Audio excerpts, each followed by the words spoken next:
জেলা তৃণমূল চেয়ারম্যানের বিধানসভা কেন্দ্র রতুয়ায় তৃণমূল কংগ্রেসে ভাঙন। দল ছেড়ে কংগ্রেসে যোগদান করলেন জেলা তৃণমূল নেতা প্রদীপ সাহা। রতুয়ার 1 নম্বর পঞ্চায়েত সমিতির সদস্য মোহাম্মদ টিপু সুলতান, বারহাল গ্রাম পঞ্চায়েতের 4 জন নির্বাচিত জনপ্রতিনিধি ও কয়েকশো কর্মী।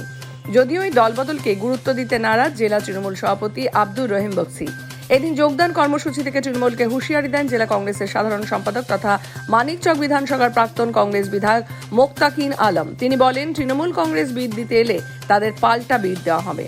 মালদার রতুয়ার কংগ্রেসের যোগদান সভা অনুষ্ঠিত হয়। এই যোগদান সভায় উপস্থিত ছিলেন কংগ্রেসের 3 প্রাক্তন বিধায়ক ও জেলা নেতৃত্ব। জেলা তৃণমূল চেয়ারম্যান সমর মুখোপাধ্যায় বিধানসভার রতুয়ার তৃণমূল ছেড়ে কংগ্রেসে যোগদান করলেন বেশ কয়েকজন জনপ্রতিনিধি, 1 জেলা তৃণমূল নেতা ও কয়েকশো কর্মী।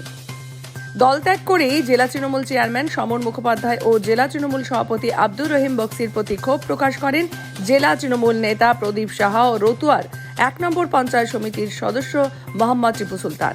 প্রদীপ সাহা বলেন, পঞ্চায়েতে দুর্নীতি এবং প্রার্থী করার নামে দলের কর্মীদের থেকে টাকা তোলা হচ্ছে। এরই প্রতিবাদে দল ত্যাগ করলাম। মোহাম্মদ টিপু সুলতান বলেন, দলে পুরনো লোকেদের গুরুত্ব দিচ্ছে না দলের চেয়ারম্যান এবং সভাপতি।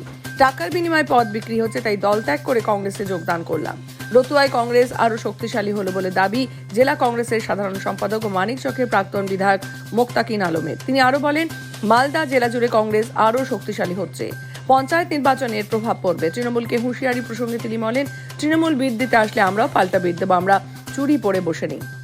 দলে ভাঙন প্রসঙ্গে জেলা তৃণমূল সভাপতি আব্দুর রহিম বক্সির বলেন, 2021 সালে নির্বাচনের আগে যারা দল ছেড়েছিল, যাদের সাথে তৃণমূল কংগ্রেসের কোনো সম্পর্কই নেই, তাদেরকে যোগদান করিয়ে যাত্রাপালা করছে কংগ্রেস। কংগ্রেস নেতার হুঙ্কার প্রসঙ্গে তিনি বলেন, যাদের পেছনে লোক নেই, জন নেই, একা গাড়ি নিয়ে ঘুরে বেড়াচ্ছেন, তাদের প্রশ্নের উত্তর কি দেব?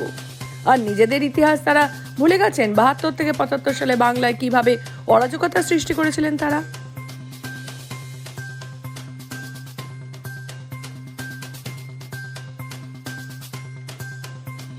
প্রধানমন্ত্রী 24-এ দেখার জন্য আমি আজকে তৃণমূল কংগ্রেস ছেড়ে কংগ্রেসে আমি জয়েনিং করলাম। এই মামা ভাগনা বলতে কাকে বোঝাতে চাইছে? মামা ভাগনা প্রত্যেকটা, বিশেষ করে মালদা জেলা সবাই জানে মামা যেমনি সমর মুখার্জি ভাগনা রহিম বক্সি। লক্ষ টাকা করে প্রার্থীদের কাছ থেকে নিচ্ছে। এটা কি ভাড়া নিচ্ছে? এই সমর মুখার্জি বা রহিম বক্সি এটা করছে এভাবে। 3 জন করে প্রার্থীর নাম একটা বুথেতে একটা প্রার্থী হবে, সে কংগ্রেসের হোক, সে টিএমসির হোক, সিপিএমের হোক, যারই হোক হবে। তো সে কারণে 3টা নাম নেওয়া মানে to earn the money, to earn the collection, সেই কারণে দল ছিল। হারাম হয়ে গেছে। যেমন ওই সাগরদিঘি হেরে বাংলার মুখ্যমন্ত্রীর ঘুম হারাম হয়েছিল, মালদার তৃণমূল কংগ্রেসের ঘুম হারাম হয়ে গেছে।